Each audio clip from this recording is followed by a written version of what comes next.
Om Jineshwar Bhagavate Namaha, Jai Jinendra. On behalf of Jaina Executive Committee and Jaina Board of Directors, I wish everyone Sukhsata during this Paryushan Parva.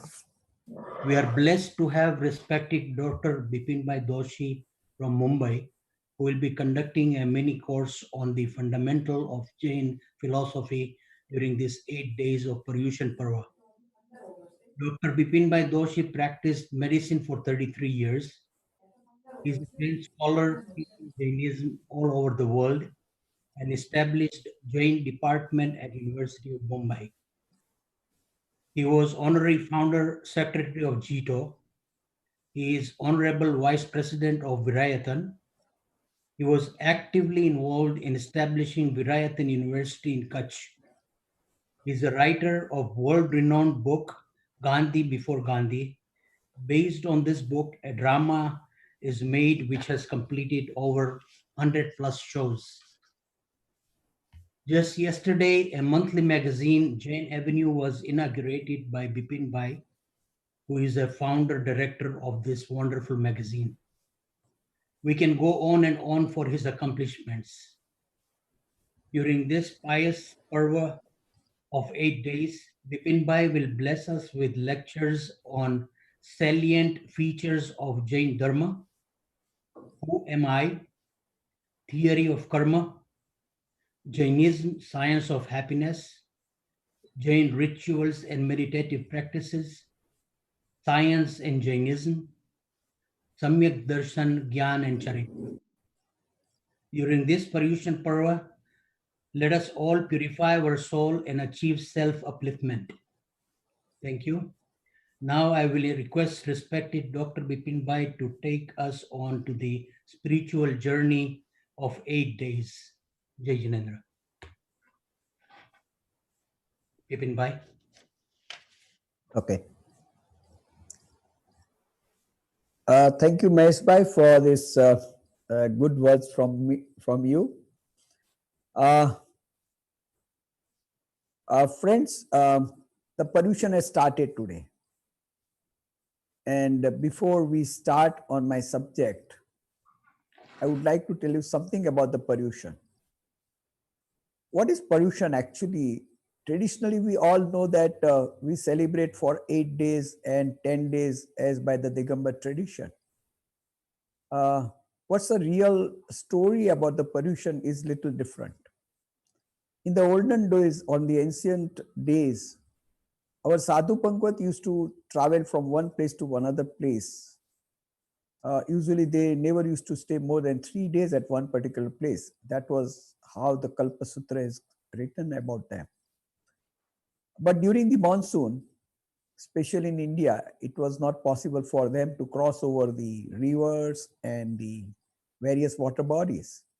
So they had to stay at one particular place. Now, according to our Shastras or our Granthas, what was suggested was that every ascetic has to be placed at one particular place once the monsoon season starts. Now, this is given from Ashadha Shud Pancham to Bhadarva Sud, Asad Sud Punam to Bhadarva Sud Pancham. That's when during this particular time, they must get one place where they would remain for 4 months. Now, during those days, sometimes they used to travel to one particular place and would say that, okay, I want to stay here for 4 months. But the condition may not be conducive. The king may not allow, or something may be very adverse where he cannot stay. So he can change from one place to another place during Ashad Shud Punam and Bhadarva Sud Pacham. But once he has decided or everything is conducive for him to stay at one particular place, he stays in that particular village or a small city which were there in those days. Now, once he stays there, what does he do? He calls everybody who are staying in that particular village or a small city and says that now I'll be here for 4 months. And once I'm here for 4 months, it's your time for do some spiritual activities. So the people from the village or that small city would gather and they would do something which is called pratikraman. All of you know about the pratikraman.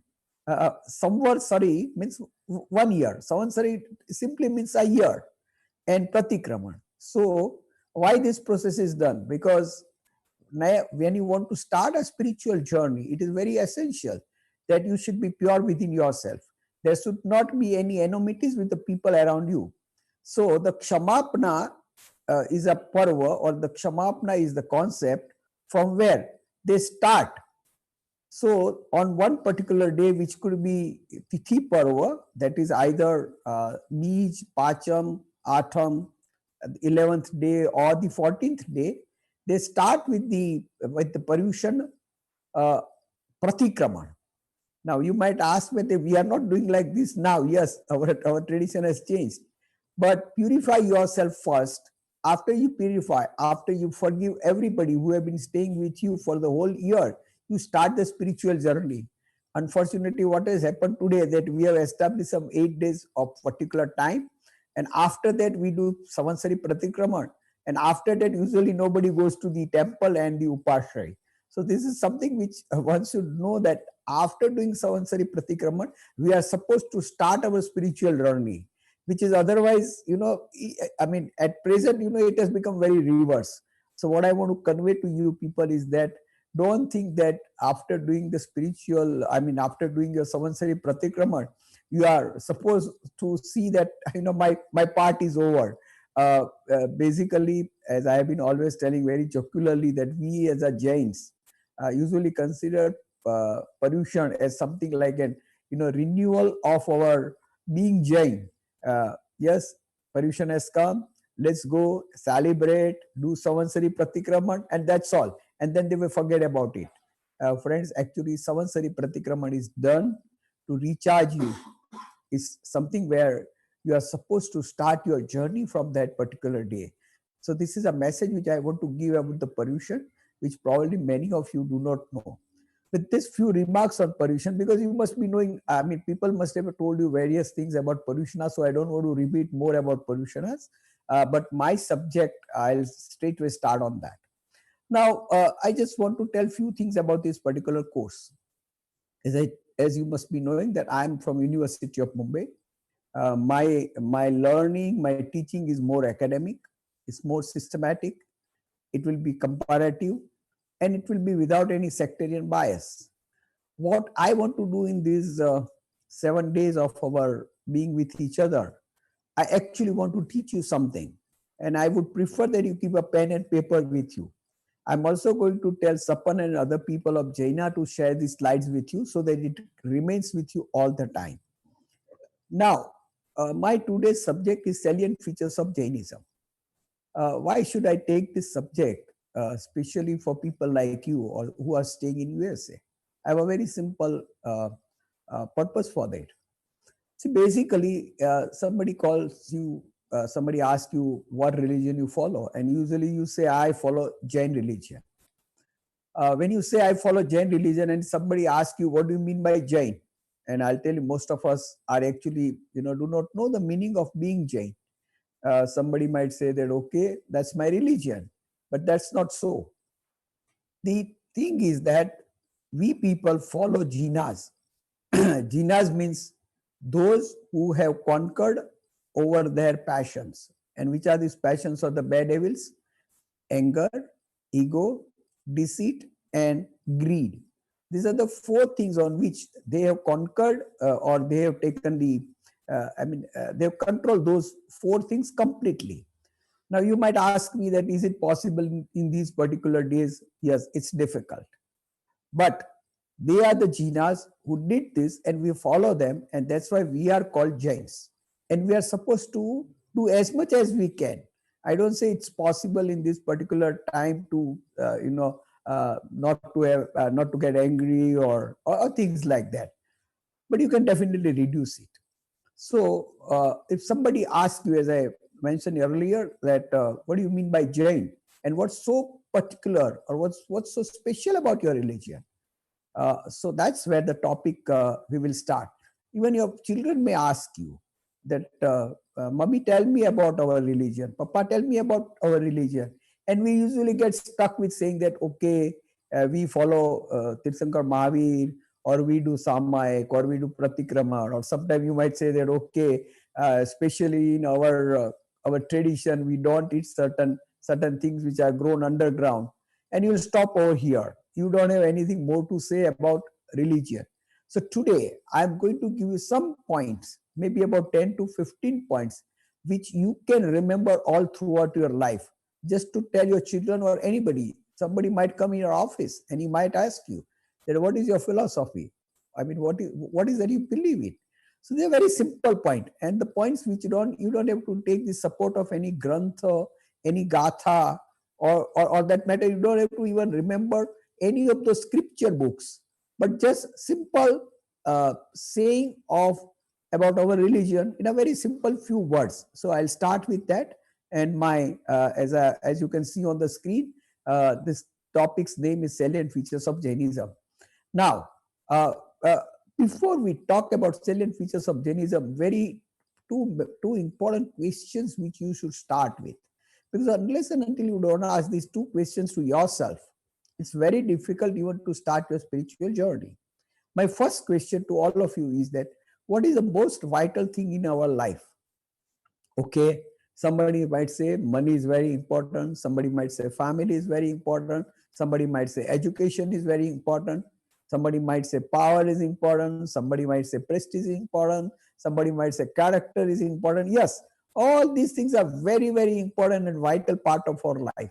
But remember one thing: when all this is important, when you are alive, when there is a consciousness in you, when there is a soul in you.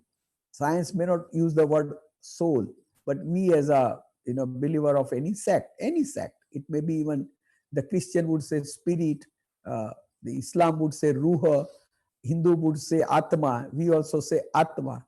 So basically, if you have a soul in your body, then only all these vital things are important.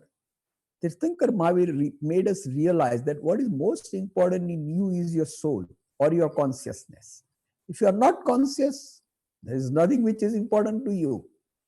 Tirthankar Mahavir gave us science of consciousness, science about the soul. Some of you might say that, okay, I have not seen the soul. Where does the soul live? What kind of soul it is? Yes, these questions would definitely come in everyone's mind, or anybody who thinks logical. But here I want to tell you something more about, and that's why my second question is: does logic exist exist in everything? Ask yourself. We always try to find out, and we are right from our childhood. We are conditioned to understand that there is logic for everything. Yes, you are also. I mean, I am also from a science background. I practice evidence-based practice, evidence-based medicine. So yes, obviously one should be logic, and as far as possible, there should be a logical answer to everything. But think about the largest perspective. Say even if you ask you a very simple question, that why does the universe exist? Why does the universe exist? Let me go to one more question. Why do I exist? Why do we exist? I mean, is there any logic? We do exist. Yes, we exist. But is there any logic of our existence? Is there any logic of the existence of the whole universe? It's very difficult to answer. Somebody might ask me, suppose in a laboratory we say H2O, the two ions of hydrogen would combine with one ion of oxygen and will make H2O. So yes, there is a logic. But why oxygen has got two electrons, and why hydrogen has got one electron? Then we would say it is natural. So when we say natural, we stop thinking about logic. We are born and we grow, we become old, we die. Now, what is the logic of this? Ultimately, we'll say it's natural. So anything where we don't find logic, we say natural. That means you don't go beyond this. Yes, that exists the same way. So Tirthankar Mahavir, or we should try to understand, and we should also try to make our children understand that, for everything, that logic doesn't exist. They sometimes may not agree with this also. But then you have to see that, when somebody has said something, keep your mind open. Don't close it. Just think about it. Our usual reaction is that whenever we have not seen something, we say, no, this cannot be true. This is not true because science has not proved it. So two very important questions you should start before your spiritual journey is that the soul is something which is most vital in our life. And second thing, for everything, logic doesn't exist. And that is why Umaswati, when it starts in Tattvat Sutra, he says, Samyak Darshan Gnan Charitrani Moksmarg. Darshan means faith. Unless and until you do not have a faith, it is very difficult to start the spiritual journey. And in today's children, the faith can be developed only with some, you have to use the logic to develop the faith. So these are the two questions which you should start with. Now I will start with the real subject, and that is, what are the common things which you will tell somebody about our religion? Because again, as I told you, that we are from the academic side. So when somebody asks you that, okay, how old is your religion? Then you will say, suppose you tell your child that, oh, it's infinite, it is eternal, and there are Tirthankaras which have been there in each time cycle. Your child will not believe. He says, no, the earth is, about 14 billion years. How can you say that there is an infinite time? Suppose you say them that, oh, 24 Tirthankaras, and they will definitely Google it and try to find out whether such 24 people really existed or not. So they would come out and say, no, daddy, this is all mythological things. So yes, we have a traditional belief. Doesn't matter. People who believe in traditional belief, fine, okay, I am also a believer of traditional belief. But let's tell to our children that at least historically, if you see, historically, Adinath did existed. Neminath is also semi-historical. There are few evidences which shows that Neminath was there at the time of Lord Krishna, and there is a lot of mention about Adinath in our scripture, or not in our scripture, but the scripture of other religion also. But Tirthankar Parshanath and Tirthankar Mahavir are definitely historical figures, because we have absolute evidences about this part. So even if they don't believe about the infiniteness, they have to believe that Jain religion exists at least since last 3,000 years. Fine, okay. The next question would come that after 3,000 years also, it has existed. Now here they are very smart. You can definitely tell them that, see, there are so many religions which has come up in this planet, and many religions have stayed for some time and have died. Jainism is what is called as a living religion. And what I mean by saying it living religion is that in at least in 3,000 years, we have seen Jainism growing. Jainism has made an impact all over the world. Now, if we go for the literary evidences or the scripture evidences, I don't want to go into the detail because I want to share this slide with everyone. Anyone who wants to have this slide will definitely share, which you can read in detail. But if you read the Buddhist literature or the Buddhist scripture, there are so many places where Jainism is referred. Tirthankar Mahavir is referred in their books, which are called Tripitikas, or you can say that the various kinds of rituals which Tirthankar Mahavir was doing or our monks were doing are all mentioned into Buddhist scripture. As far as the Vedic scripture is concerned, we know the most ancient Vedic scripture is Rig Veda. And there is a very, very clear reference about Rishabdev or Adinath as the first Tirthankaras. There is also an acknowledgement about Rishabdev being the divine person and the person who established the social order, which have been very clearly mentioned in Yajurvedas. So even if you go to the Atharva Vedas, there is a mention about a particular type of people who are known as Vastrayas, and Vastrayas means those who keep the vows. So there is a definite evidences, literally evidences in the literature. Now, if you go to the archaeological evidences, obviously the most ancient archaeological evidences which we see right now is the inscription which is engraved in Hathi Gufa in the Udaygiri caves near Bhuvaneshwara. uh, where where and this is 200th century before BC. So definitely we can definitely say that 2200 years back there was a stone inscription, and this is not only one of those kind, there are many which we have seen. So there are enough archaeological evidences. Recently Dr. Rajmal found that there is an old Adinath temple in Ethiopia. There are some evidences which we find in Greece. There are some evidences which we find in Ceylon or Lanka. So it seems that this particular religion has gone uh, as far as Greece from one side, the Burma on the other side, and Japan on the southern side, north side, sorry.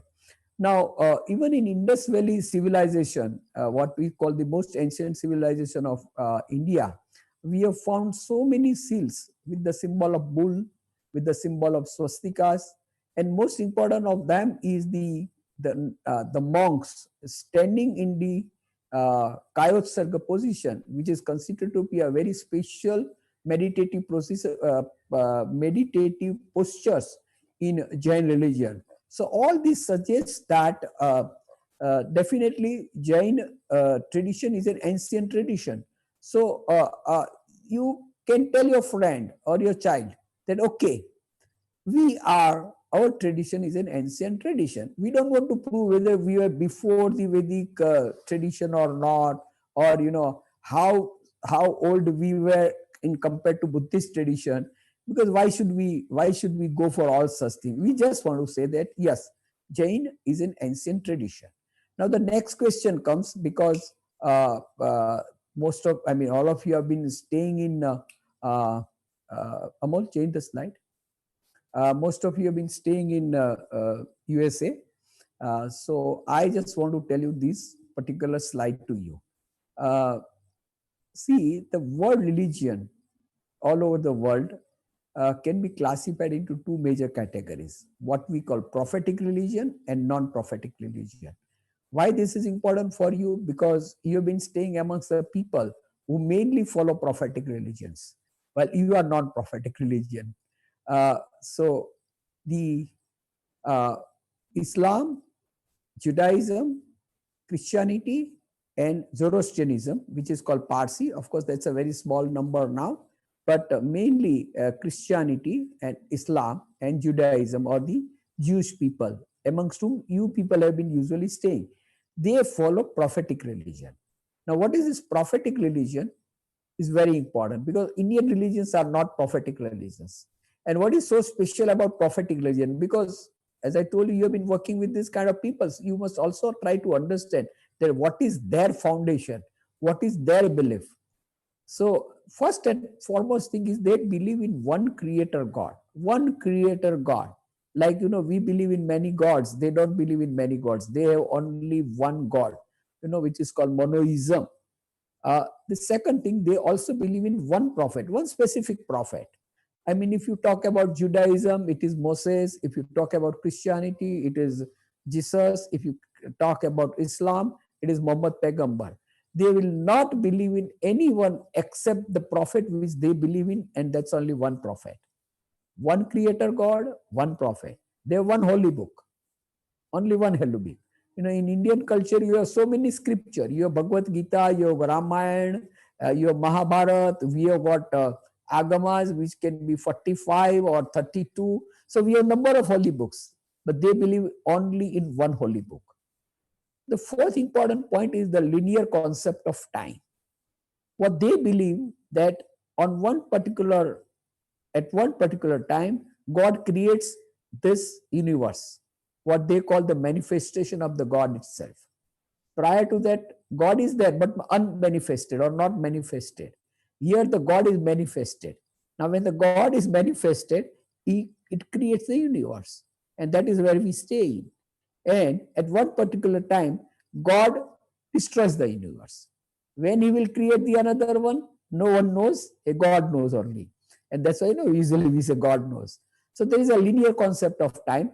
At one particular place, the universe is created.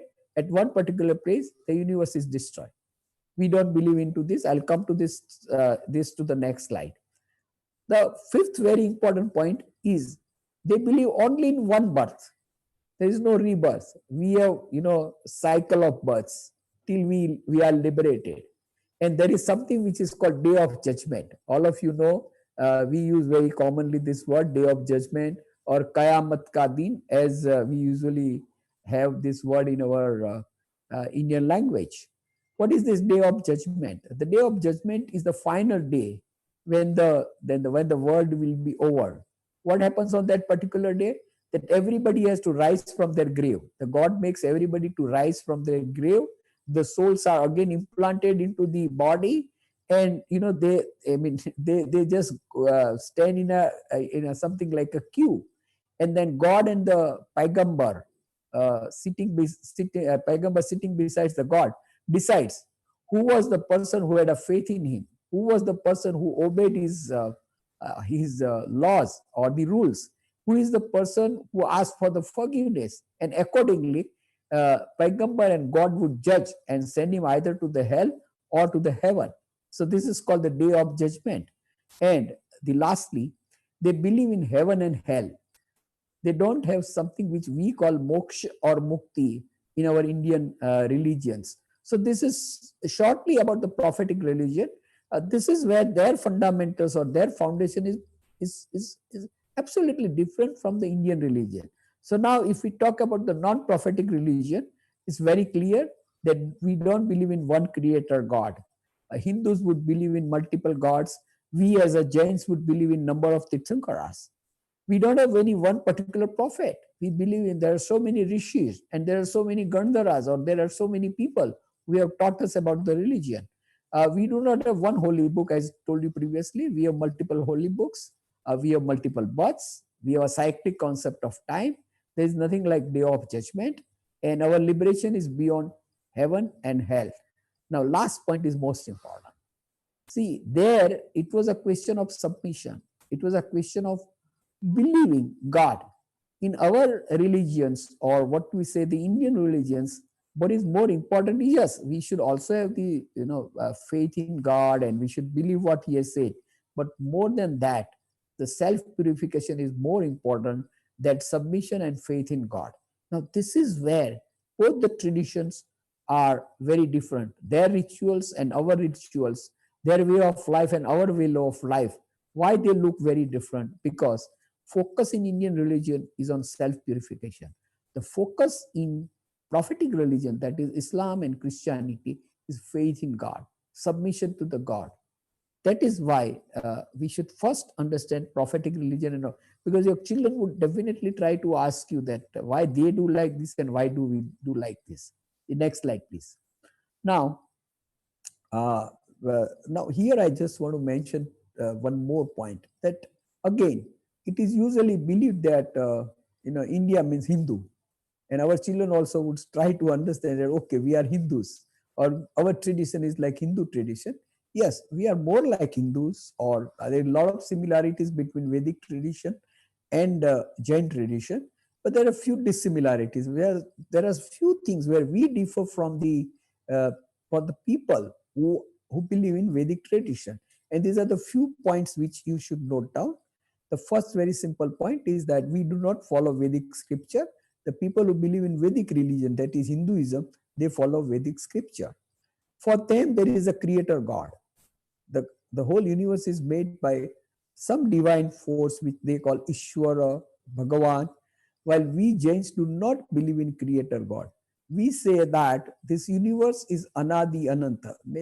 Simply means we do not know the beginning, we do not know the end. Some people also say that it is beginningless or endless. This is the theory of Jains. Now, reincarnation of God. See, the Vishnu has so many avatar or reincarnation. The God is born again to make the people understand about the religion or to purify this whole universe. Such thing does not happen. Once we are liberated in Jain philosophy, we do not come back. So there is no avatar vada as usually been spoken in our Indian languages. Now, see, Upanishad also talks about the universal consciousness, and all living beings are the part of Brahman. That means they consider that there is one divine soul and all other souls are the part of it actually. What we call Atma ke Ansh. While Jainism believes that each and every soul is individual, they are not the part of any divine big soul. The more important part than this is usually the Vedic scripture describes about the caste system. That there is at the upper part is Brahmin, then there is a Brahmin, Kshatriya, Vaishya, and Shudra. Now this kind of division is not made in Jain philosophy. On the contrary, Tirthankar Mahavir was one who opposed this type of caste system. Again, in Vedic literature, we see the stages of life like Brahmacharya ashram, Grahasthashram, Vanaprasthashram, and lastly, Sannyasashram. That means the life is divided into 4 parts. Now, here in Vedic literature, the Grahasthashram, that is a person who is in a life of a family, has married, and has to see that he bears a male child, is very important as far as the Vedic tradition is concerned. Now, such concept does not exist as far as the Jain tradition is concerned. And at the same time, uh, when there is a liberation, usually most of the Hindu philosophy believes that liberation is to merge with the Brahma or merge with that super divine power or Paramatma. Atma merges with Paramatma. While if you see in Jain tradition, we have nothing like Paramatma. We all souls will become individually Siddhas. So these are few points where we differ from Vedic tradition. However, there's a lot of influence of Vedic tradition on us and our influence on them. Two very simple things which I'll tell you, like vegetarianism. We are the people who have influenced them as far as the vegetarianism is concerned. Jain and Buddhists have influenced them, more Jains. The second very important was about the monk, the kind of the monks they should have. And third important thing is that if you see the Vedas talks about ritual.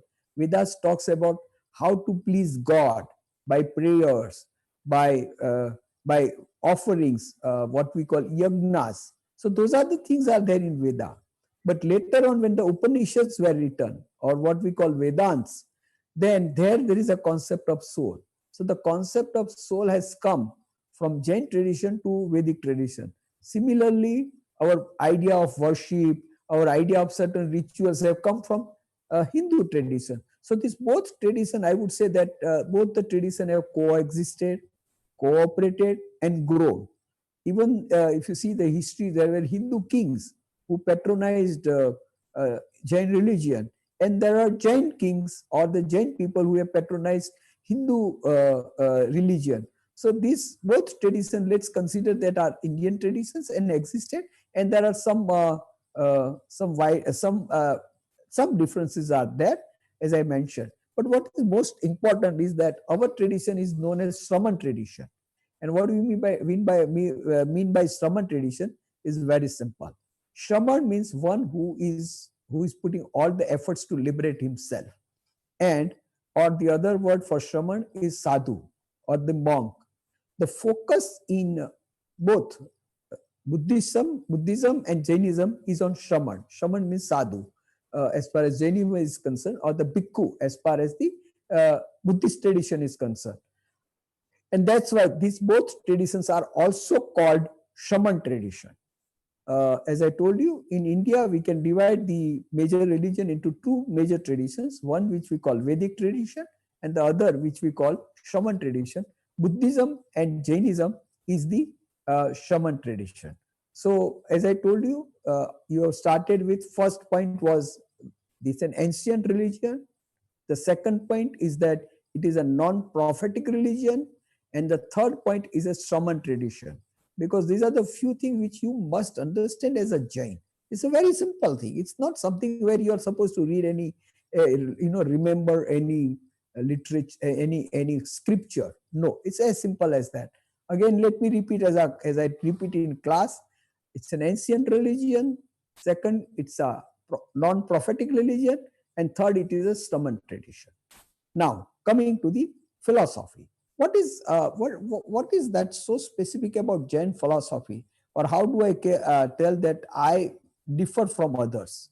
So I usually write down, start with three E: equality, equanimity, and eco-friendliness.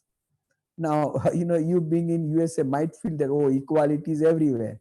Everybody has to think of equality. Fine, I agree with you. But think about almost 2,600 years back, when the society was totally divided, when there was a hierarchy. The Brahmins were at the top, Shudras were, where they were. Even if you go to the history of 100 years back, there was something which was called untouchability. And Mahatma Gandhi had to fight against this. So we talk about equality, but it was not existing. Tirthankar Mahavir was one who fought against this and said that the society, everybody in the society should be equal. He actually opposed the caste system. I usually consider Tirthankar Mahavir as one who can be considered as the most ancient social reformer of the universe, because I mean, of this planet. He said that no, there should not be anything like a caste. He actually opposed the gender discrimination because the women's were not given the right. Now, obviously, this is some social aspect. But on the spiritual aspect, he said that each soul has a potential to be God. Now, tell me, can any other religion talk about this kind of equality? That yes, you can become Allah, you can become God, you can become Krishna? No. There is a distinct difference between God and human being or the masses. Jainism is one who talks about your equality even with the most supreme thing, whatever you may be thinking about, what we call siddhas. So this is somewhere the equality comes. Now let me tell you one thing more. Jains do not discriminate between the lowest form of organism, microbes, and even the most evolved form of organisms like what we are, what we usually call one-sensed organism to the five-sensed organism. They are all equal, but they look different because of the karmic bondages which are there in their bodies. There is no religion who has talked about this. No religion has ever considered that microbes are as important as I am. Microbes have got the same soul which I have. This is where the spiritual equality comes from. We always talk about non-violence. Why do we talk about non-violence? Because we believe in equality. Equality of a soul which exists into the smallest microbes and that which exists in me. So this is the concept of equality. The second concept Tirthankar Mahavir gave us is equanimity. What we usually in our language we call samata bhava. Samata bhava is again, in that modern language we say be cool. Be cool. Now, you might ask me that how can be cool all the time in all adversities? Yes, this question would always come. But Tirthankar Mahavir said that you should have a highest degree of tolerance. Today, we always fight for our rights. We always try to see that, oh, this is my right and this is how I should be treated or given. Remember one thing in your life, that Tirthankar Mahavir said that whatever adversities come in your life is all because of your karmas. The other person or other things are actually nimitta. They are the subsidiary causes. The most important cause of any adversity in your life is you yourself, because we are the strong believer of theory of karma. Now, what happens with this? See, if you see your daily life, there's so many adversities which might be there, 5, 10, 15, 20, 30, 40, whatever it is. And we usually try to fight against that. Tirthankar Mahavir said that try to understand, try to keep cool. And there's so many situations we don't have to react, at all. On the contrary, what we usually do, most of us usually overreact. Now, what happens with this? You become unhappy, you make other people unhappy. But if you have tolerance, things cool down. The person also would understand. Yes, you might say that no, some people do not understand at all. I'm not talking about those 2 or 3% of your adversities, but try to understand more than 90% of the adversities or the situation which makes you unhappy can be just resolved by concept of equanimity. Be cool, and that will help you, your family, your health, and everything. So, as far as possible, be equanimous. This was the second thing.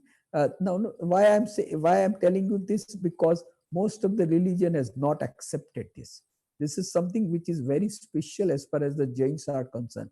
What we call Kshama Virasya Bhushanam. I don't do, as I told you, I don't want to use many things like phrases like this. In simple, be cool is something which is very specific as far as the Jain literature or the Jain thought is concerned. The third very important is eco-friendliness.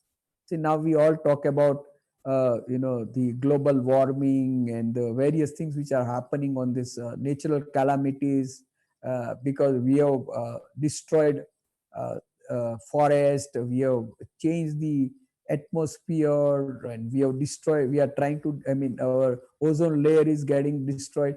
We talk quite a lot about this, and then we say 21st century is the century where we are supposed to take care of our atmosphere, and the things like global warming should be stopped and things like that. Now think about Tirthankar Mahavir. 2600 years back, he was staying in a small village or a small place. It was even considered this was a small city.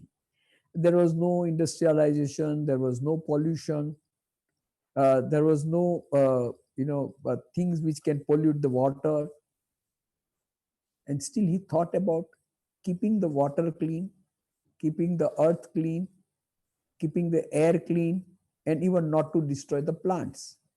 He was staying along with the bank of river. The Patna was somewhere which was at the bank of river. Plenty of water was available, plenty of plants were available, and still he said that no, try to see that you don't destroy the plant. Don't you think this is amazing? And that's why I usually write down third E as a eco-friendliness. There is no religion in the world which talks about taking care of earth, air, water, or plants as much as we talk. Not only that, we consider these four things: earth, air, water, and plant as living beings. And violence to this element would definitely destroy the biosphere.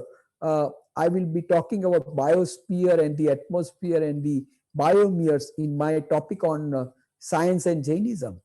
But let me tell you in simple way, the universe, the globe does not consist of only matter. It consists of combination of both matter and the consciousness, what we call the microbes, the biosphere. And destruction of this biosphere is going to cause a lot of problem to us. We will discuss that into the topic of science and Jainism. Now, what are the ethical practices? What I mean by ethical practices, that how do I live my life? Which, because we all live collectively, we have a society, so we have to follow certain ethical practices. And Jains have Jains have said about three very important ethical practices. There are many of them, but these are the three which are very important. And first is non-violence. Now, when we talk about non-violence, the non-violence is not only related to the human being, but non-violence is also to the minutest living beings. Is very important. We take care of even the microbes. The second point is destroying self virtues is the worst kind of violence. Now, here you might ask me, this looks a bit confusing, but try to understand that in Jain literature, we talk about what are the virtues of the pure soul, what we call Ananta Gyan, Ananta Darshan, Ananta Charitra, and Ananta Virya. And here we say that the pure soul has got certain virtues which are so good, and destroying these virtues, the virtue of forgiveness, virtue of egolessness, the virtue of straightforwardness, the virtues of not being greedy. These are our original virtues, and destroying these virtues is a worst kind of violence which we can have, because we do the violence to the others because we have destroyed these virtues. If we are pure within, we do not hurt anybody. So in Jainism, the focus is given on being pure. If you remain pure, then you are not going to hurt anybody. So the parahinsa is because you have destroyed your virtues. I'm repeating this again and again because this is a very important concept. On the basis of this, the whole Jainism, the science of Jainism or rituals are dependent. Try to see that you don't destroy your own virtues.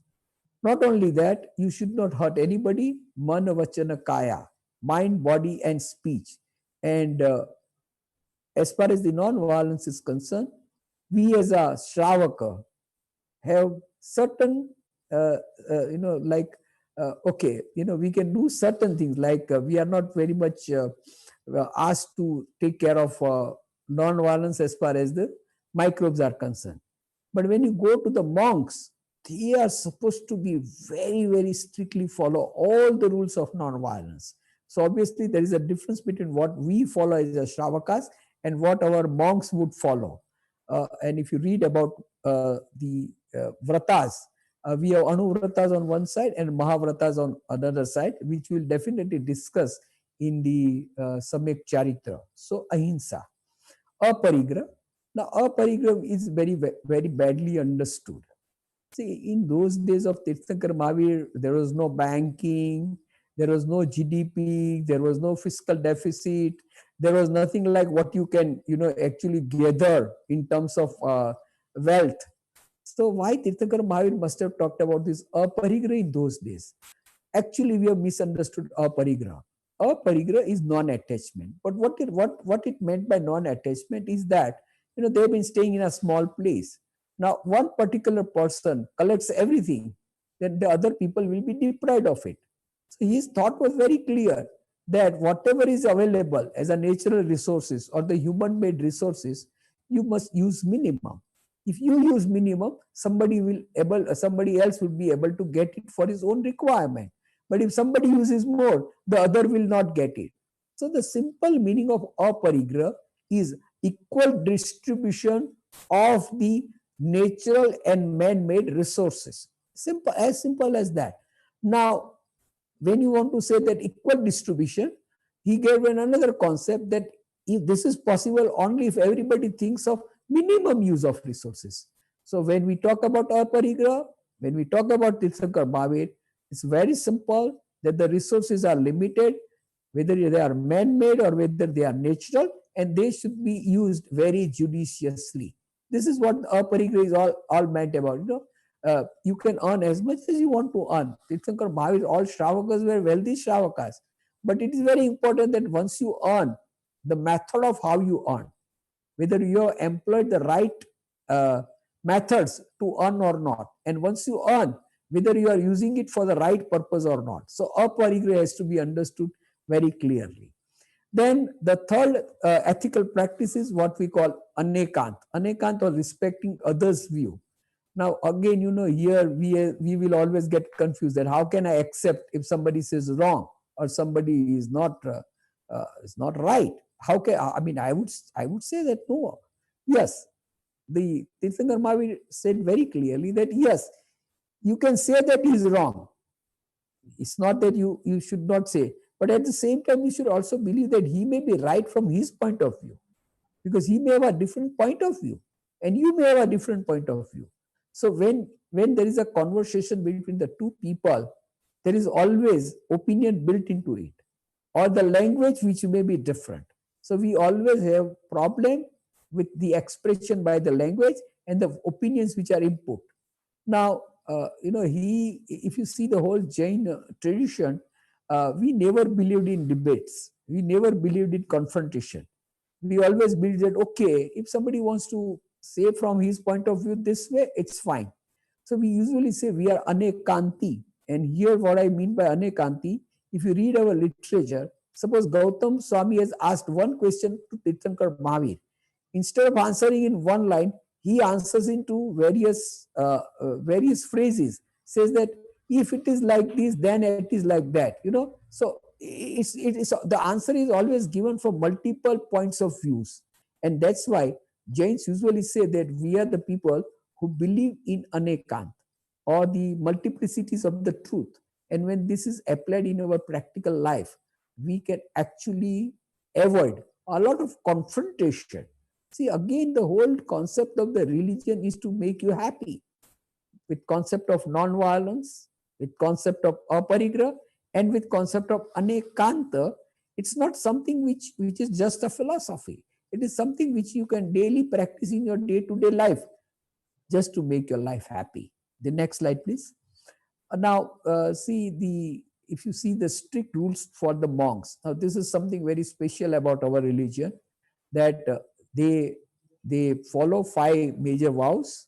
They have no family, they have no house, they have no property, they don't use any vehicle, and they collect the food from the devotee's house. And there is absolutely no carbon footprints by these people. You know, if you consider who are the most the people who have minimum carbon footprints, then they are our monks. So strict rules for the monks, which you will not see in many other religion. Uh, Next slide. Now we are strictly vegetarian. As I told you that Jains believe that there is life in each and everything. We also use the word which we call parasparo graho jivana. What does it mean? That life is dependent on each other. So actually, I cannot live, or we cannot live without air. We cannot live without water. We cannot live without the earth or the place where we want to stay. So we do damage these elements. But what is said that yes, use them minimum, and don't use those things where there are more lives. More lives means, we have to eat plants, but which plant we should eat and which plant we should not eat. Again, uh, where there is a possibility of lives like alcohol, honey, those are the things which we try to avoid, because of we Jains are the believer of non-violence. We are also asked to prohibit eating after sunset. We can talk about this a lot. Science has already agreed or believed that late night or the food after sunset, especially in our country like India, it also may be applicable to your country. I remember I was taking a lecture in USA once, and there was one person who started arguing with me that talking about this food before sunset looks very obsolete as far as, because now we have a light and we have all other facilities and things like that. But I'll tell you, the science is not limited to that. Also, Jainism believes that when the sunset is there are millions and billions. I'm not talking about millions. I'm talking about billions and billions small microbes which you cannot see. Now, see today, do you see coronavirus? No, we don't see. People say that the coronavirus present all over the universe. If you collect them into one place and if you weigh them, it is not even more than 1 gram. So that is the minuteness of our coronavirus. Tirthankar Mahavir has described the lives which are even subtle than this, smaller than this, minute than this. And these type of jivas, they settle on the earth in the absence of the sunset, and they damage your food. You may not be able to see it very apparently, but yes, there is a science behind all this. Again, somebody in Japan recently found that if you keep your stomach empty for 14 hours a day, you eat for 10 hours or 8 hours. He has given a concept of 10-14. And we Jains also believe in 10-14s. Morning, we start with Naukasi and we end with Chauyar. So our stomach almost, 7 p.m. to next day, 9 p.m. remains empty. 14 hours it remains empty. What they call this intermittent fasting. And when you do an intermittent fasting, as a doctor, I know that there is something which is called T cells generated in your body. This T cells has a capability to destroy the toxins which are there in your body. So intermittent fasting, even fasting for 1 day or 2 days or 3 days, is something which purifies your body. So the concept of such type of concept were given in those days, which has not been found in many other religions. So it's not only strict vegetarianism, it is our diet rules and the diet habits which are so important. The next one. Now, Jain worship and rituals. This is also very important part because we worship Tirthankaras who are liberated souls, and uh, because they are our guides. You see, there is a very important difference between other tradition and our tradition. We do not go to our Tirthankaras for some benefit or some blessings that, okay, I have come to you, and because of coming to you or worshipping you, I want this materialistic happiness. No, that is not the concept of worship as far as the Jains are concerned. The concept of worship is very simple, and tad gune labde. That means I want to be like you. And why I want to be like you? Because I say that you are infinitely happy. You have an infinite happiness. Now, see, sometimes people also argue about this infinite kind of happiness. Why do we argue about this? Because we usually say that there is nothing like moksha or there is nothing like mukti. But I give a very simple example that we as a students of mathematics know that if there is something which exists, it is always x raised to n. The law of calculus tells us. So if I believe that the happiness exists, then I should also believe that there is something which is infinite happiness, and that is what we call liberation or the moksha. So yes, we may not reach to infinite happiness. If you want to be rich, you may not become Bill Gates, but at least you try to do as much as you can. So to get this happiness, I want to be like you, how you have conquered your passions, how you have become happy, and I want to learn from you. And that's the purpose of our prayer or our worship, our ritual. So our worship and rituals are purely inspirational. There is nothing like they give you some favors. This is how the Jainism is all about. And again, I did discuss about Atmavad and Karmavad. Jains believe the eternal existence of infinite independent soul. The souls are bonded with karma from eternity. The soul migrates from one life to another life depending on its karma. And for liberation, soul needs to get rid of all karmas. And the liberation happens by three important things, which is called right faith, right knowledge, and right conduct. We'll be talking about Ratnatraya in our few lectures ahead. Friends, this is basically the what I am trying to say is this is a short course where I would like to teach you some basics. Now, today, what I have taught, I'll just recapitulate in 1 minute. Suppose somebody asks you what Jainism is all about or Jain religion is all about. The first thing you have to say, it's an ancient religion. Second, you have to say that it is a non-prophetic religion. Third, you have to say is that it is a shraman tradition, not the Vedic tradition. You have to say that we are the people who believe in equality. We are the people who believe in equanimity. We are the people who believe in eco-friendliness. Our three ethical practices are ahimsa, aparigraha, anekant. Our ascetics are very different from other people. We are strictly vegetarian. And yes, at the end, we can say that we are the people who strongly believe that we are all independent souls. We have a power to liberate ourselves. And we also believe in theory of karma. Whatever happens to me is all because of my karmas. Here I give one practical application of theory of karma.